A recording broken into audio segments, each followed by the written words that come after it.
Vault the Void is a worldwide card game. That's it. Thank you for watching. 9 out of 10. After a successful turn on investment on the rare fish market, I was able to turn that profit into new game, and this one surprised me the most. I was always big on strategy games and card games like Yu-Gi-Oh, Gwent, Hearthstone. Still, I didn't expect to like this game so much. It's very much how I expect other roguelite card games to be, but the overwhelming positive reviews intrigued me, so I bought it. So what of it? It's really fucking good. I will rank it on gameplay, price, and miscellaneous, which includes all of this shit.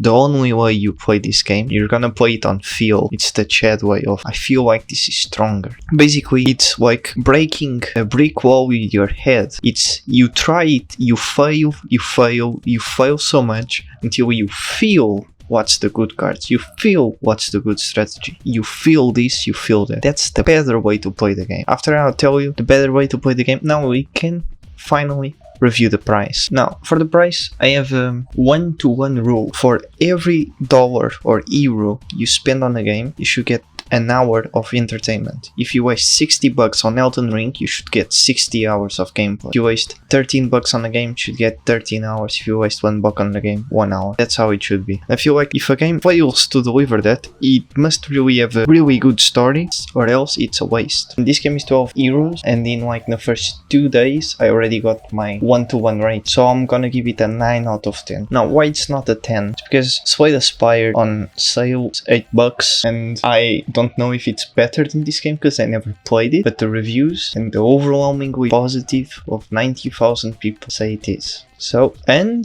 I played Night of the Full Moon, which is a very good game, and it's free, which is a really fucking good price. And if I was reviewing that game, which I might do, I would give that game a 10 out of 10.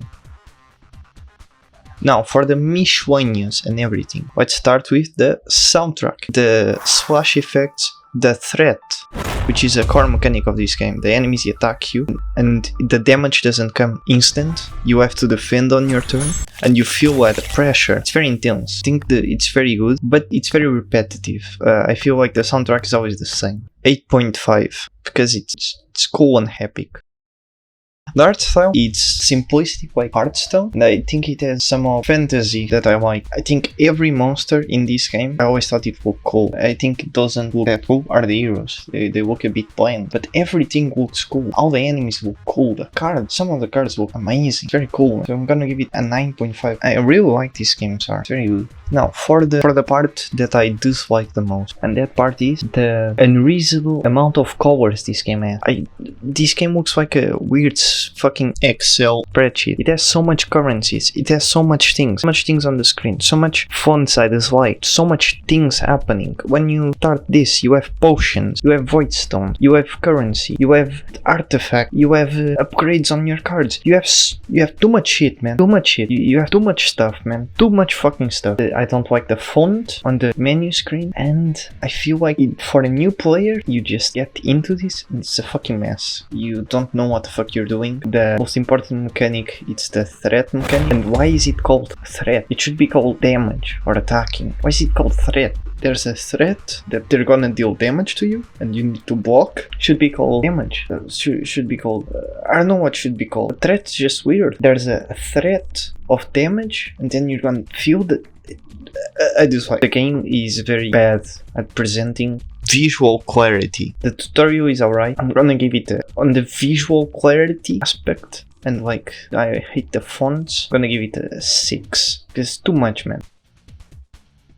Now, the gameplay. Well, from the amount of hammers you can sink into this game, from the amount of customization for classes, different difficulties, all the currencies, all the cards, all the possibilities, all the power-ups, all the different spells, 2 specs in each class. It's a lot. I spam the same class for like the first 10 hours of the game, and I feel like every run has been unique in a way. I feel like my win conditions varied a bit, and there were some shit runs, there were some really good runs. Go into it and I feel it's really hard to replicate the same run twice, or at least twice in a row. It's very hard, even with the same class and the same spec. I think the sound and the music make the game feel intense. It's very epic, like a battle. The threat is the most interesting aspect, because I played Night of the Full Moon, which is the only game I played of this category, and I don't know if they use threat in games like Slay the Spire and other stuff. It's very interesting. The enemies don't deal damage right away. They attack you, and you feel like that pressure building up of like the damage they are doing gonna kill you, and you need to do something fast, and you need to hope your hand next turn is good. You need to look at your potions, you need to look at your strategy, and you need to really think, should I take the damage? And when the damage is not lethal, you can decide how much damage you need to take, how much damage can you take. Should you be taking damage at all? Should you just be blocking? Should you delay the combat? Should you attack and just take the damage if it doesn't kill you? There's a lot of options. It's very interesting. I would say every time you beat an enemy in a perfect victory without losing health, every time you crank up the difficulty, every time you start a new run, the game feels like it has a lot to give. Feels like you can spend a bunch of hours playing this game and you're not gonna get tired. All the characters and the mechanics to master to perfect your deck. In the end, you meet the final boss and it whoops your goddamn ass and you're just dead. The gameplay is addictive, it's very soul crushing. If you get into it, and the ugly fonts and the color scheme being bad, and the 17 systems it has to offer, you realize what is good, what's garbage, what can be ignored, and you can make a few deep runs. You realize this game is fucking good. Therefore, I'll give it a 9.5 on gameplay, because I want more fucking classes, goddammit. And all the scores added on the screen, divided by 3, it gets a 8.8 final score, and that's very fucking good.